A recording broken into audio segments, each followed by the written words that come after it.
तो हर किसी को अपनी मोहब्बत से बहुत लगाव होता है और अगर वो मोहब्बत दूर चली जाए तो उसको पाने के लिए गलत रास्ता अपनाना क्या सही बात है? यही गलत रास्ता किस हद तक किसी की ज़िंदगी को तबाह कर सकता है, ये आपको आज की हमारी इस कहानी में पता चलेगा।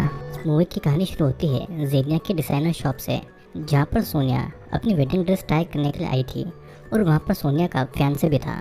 जेनिया की शादी नहीं हुई थी पर उसके बॉयफ्रेंड क्री से उसको एक छोटी बच्ची पहले से थी जिसका नाम पिलोना था। लेकिन क्री अच्छा आदमी नहीं था और एक दिन तो जेनिया क्री को किसी दूसरी लड़की के साथ में इंटीमेट होते हुए उसे देख लेती है, लेकिन क्री उल्टा उसी पर गुस्सा करने लगता है। अब इन सब की वजह से जेनिया अपने काम पर परेशान रहने लगी थी और उसकी बॉस केट उसे सलाह देती है कि क्री के सामने ऐसा बिहेव करे जैसे कि कुछ हुआ ही ना हो। तब क्री खुद उससे प्यार करने लगेगा। अब घर पर जेनिया क्री के पास नेकेड लड़कियों की ड्राइंग्स को देखती है और वो रोने लगती है। उसकी माँ उसे सलाह देती है कि जब तक वो क्री पर काले जादू का स्पेल नहीं करेगी तब तक वो उसे उसके साथ पर रहने के लिए फोर्स नहीं कर सकती है। अब अगले दिन जेनिया क्री के पेरेंट्स के घर पर जाती है क्री की चीज़ें वापस करने के लिए, लेकिन वहाँ भी क्री की माँ एलिना जेनिया को बहुत बुरा भला कहती है। जेनिया फिर क्री को एक दूसरी लड़की के साथ में पकड़ लेती है। जेनिया अपने रिलेशनशिप को बचाने के लिए क्री से कहती है कि वो उससे ब्रेकअप नहीं करे, वो बस उसके साथ रहे, लेकिन क्री उसके साथ में और नहीं रहना चाहता था और इस बात को लेकर दोनों के बीच में मारामारी हो जाती है और क्री की नाक से खून निकलने लगता है। क्री एक रुमाल से अपना खून पोंछकर वो रुमाल जेनिया के मुंह पर मारकर चला जाता है और जेनिया वो रुमाल अपने पास में रख लेती है।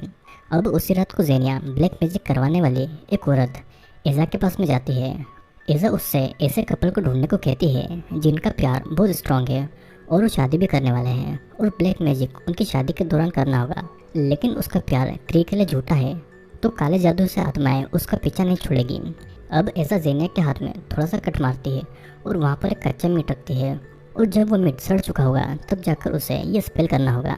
फिर कुछ दिन बीतते हैं और जेनिया सोनिया की वेडिंग वाली जगह पर आती है और एक रूम में छुपकर क्री के खून लगे हुए कपड़े पर अपना खून डालकर स्पेल करने लगती है और सड़े हुए मांस को भी वो वहीं पर खा लेती है। स्पेल खत्म होने के बाद में जेनिया वेडिंग के बीच में आकर बेहोश हो जाती है। जेनिया को विक्टर के हॉस्पिटल ले जाया जाता है और सोनिया बाहर ही जेनिया का वेट कर रही थी। उधर जेनिया को जब होश आता है तो विक्टर उसे चेक कर रहा था। जेनिया घर जाना चाहती थी लेकिन विक्टर उसे अपने घर जाने के लिए अलाउ नहीं करता है।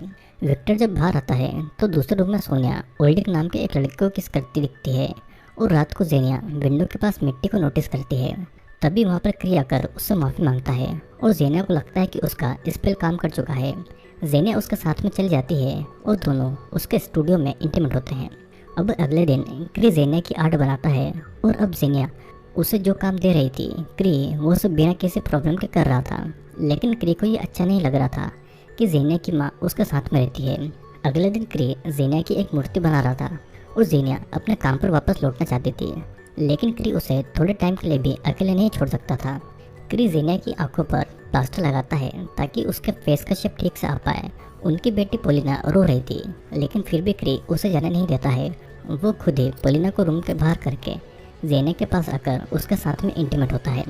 अब फिर अपने काम की जगह पर आकर जेनिया देखती है कि सोनिया अपनी वेडिंग ड्रेस वापस करने आई है क्योंकि विक्टर ने सोनिया से ब्रेकअप कर लिया था और इसका गुस्सा वो जेनिया पर निकालती है। जेनिया जब एजा को कॉल करती है तो दूसरी तरफ से उसे कुछ अजीब आवाज़ आ रही थी और अचानक उसके पेट में भी बहुत दर्द होने लगता है और कपड़ों के बीच में उसे किसी के रोने की आवाज़ें भी सुनाई देती है। तभी उसे एक ब्राइड नज़र आती है और वो ब्राइड उसे पकड़ने वाली थी कि तभी वो डर के वहाँ से भाग जाती है। घर आकर जेनिया ये देखती है कि घर पर कोई भी नहीं है और स्टूडियो जाकर वो ये देखती है कि उसके फेस के बहुत सारे स्कल्पचर बने हुए हैं। वहाँ पर उसकी बेटी पोलिना भी पड़ी हुई थी। पोलिना को इस तरह अकेला पड़ा देखकर जेनिया क्री के ऊपर बहुत गुस्सा करती है और क्री अब जेनिया के लिए इतना पागल हो चुका था कि अब वो जेनिया के साथ में उसकी बेटी पोलिना को भी सहन नहीं कर पा रहा था। जेनिया उसे ये याद दिलाती है कि वो उसकी पत्नी नहीं है तो वो उसे इस तरीके से कंट्रोल नहीं कर सकता है और गुस्से में आकर क्री एक स्कल्पचर को तोड़ देता है। जेनिया भी इससे डर जाती है और क्री उससे माफ़ी मांगकर उसे हक करता है। हम यहाँ पर देखते हैं कि विक्टर और जेनिया एक दूसरे के अच्छे दोस्त बन गए थे और शायद ये रिश्ता उनकी दोस्ती से भी ज़्यादा गहरा था। अचानक से फिर जेनिया के पेट में बहुत तेज दर्द होता है और विक्टर जेनिया को कार में घर छोड़ने वाला था, लेकिन ये देखकर क्री विक्टर से लड़ाई करता है पर विक्टर क्री पर काबू पा लेता है और जेनिया के कहने पर उसे छोड़ देता है। अब शाम को क्री जेनिया को लेकर अपने घर पर जाता है और क्री वहाँ पर जेनिया को शादी के लिए प्रपोज करता है। वो उसकी माँ एलिना से उनकी रिंग मांगता है, लेकिन एलिना के मना करने पर क्री उसकी रिंग वाली उंगली को काट डालता है और उसका फादर उसे रोकने के लिए आता है, लेकिन क्री उसे भी मारता है। फिर क्री जेनिया को वही रिंग पहनाता है और क्री का फादर उसे बेहोश करके जेनिया को वहाँ से भागने में मदद करता है। जेनिया वहाँ से भाग ही रही थी कि तभी गेट अपने आप बंद हो जाता है और जेनिया पोलिना से मिलने की बात कहती है, तो क्री उसे अपने स्टूडियो में लेकर जाता है। वहाँ पर पोलिना को एक बाथटब में रखा गया था और जेनिया पोलिना को अपनी गोद में लेती है। क्री सिर्फ जेनिया के साथ में अकेले रहना चाहता था, लेकिन जेनिया क्री को इस तरह नहीं चाहती थी। वो क्री को बता देती है कि उसने उस पर ब्लैक मैजिक किया था, पर क्री उसकी बात पर विश्वास नहीं करता है और वो उसे मारकर बेहोश कर देता है। जेनिया को जब होश आता है तो वो खुद को एक बाथटब में प्लास्टर के साथ में पाती है और प्लास्टर की वजह से वो हिल भी नहीं पा रही थी। क्री अब छोटी सी बच्ची पोलिना पर भी प्लास्टर डाल रहा था और किसी तरह जेनिया खुद को आज़ाद कर लेती है। वो क्री को मारकर बेहोश करके पोलिना को लेकर वहाँ से भागती है और एक कार से लिफ्ट लेती है। क्री उसका पीछा करता है, लेकिन कार दूसरी तरफ मुड़ जाती है। जेनिया फिर विक्टर के घर आती है और खुद को संभालती है और विक्टर पोलिना को भी बहुत प्यार कर रहा था। अब अगले दिन जेनिया को रेस्ट करने का कहकर विक्टर हॉस्पिटल जाता है और वहाँ पर सोनिया उससे मिलने के लिए आती है और सोनिया विक्टर से एक चांस मांगती है उनके रिश्ते को ठीक करने के लिए, लेकिन विक्टर उससे इग्नोर करता है। अब हॉस्पिटल में विक्टर क्री की लाश को देखता है क्योंकि क्री रोड एक्सीडेंट में मर चुका था।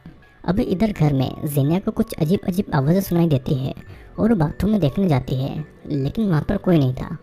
तभी वो देखती है कि बाथरूम के बाहर क्री पोलिना को लेकर खड़ा हुआ है और अचानक से दरवाजे बंद हो जाते हैं। किसी तरह जेनिया डोर को खोलकर पोलिना को अपनी गोद में लेती है और विक्टर के आने पर जेनिया उसे सारी बात बताती है, लेकिन विक्टर उसे क्री की मौत की खबर देता है, जिसे सुनकर जेनिया काफ़ी ज़्यादा डर गई थी।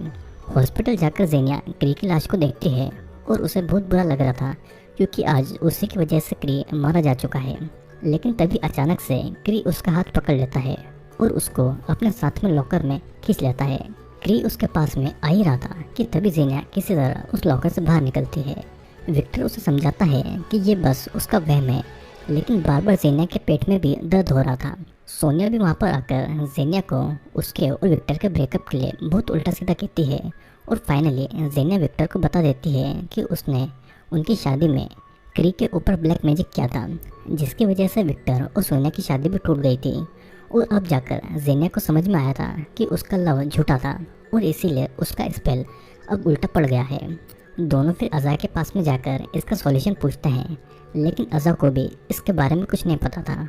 लेकिन डेमन को किसी के शरीर में लाकर सॉल्यूशन पूछा जा सकता था और इसके लिए विक्टर भी राज़ी हो जाता है। अज़ा फिर एक रिचुअल शुरू करती है और जेनिया दूसरे रूम में उनका वेट करती है और विक्टर एक जगह रिचुअल के लिए बैठ जाता है कि तभी अचानक से कोई चीज़ विक्टर के पीछे खड़ी होती है और काले कपड़े में उसका दम वो घुटने लगती है। जेनिया जब रूम के अंदर जाती है तो विक्टर के अंदर से कोई बातें कर रहा था और वो डेमन जेनिया की सोल को चाहता था और वो आईने को तोड़कर विक्टर का गला काटना चाहता था। जेनिया उसे बचाने जाती है तो डेमन उसे ही मारने की कोशिश करता है और तभी एजा की माँ आकर एक स्टिक से डेमन को भगा देती है। अब इन सब बात का पता लगने पर विक्टर और अब इन सब चीज़ों में इन्वॉल्व नहीं होना चाहता था और जेनिया फिर उसी चर्च में जाती है सब कुछ ठीक करने के लिए। एजा की माँ ने उससे बताया था कि जो कुछ पहले जैसा था वैसे ही कर दिया जाए तो सब कुछ ठीक हो जाएगा।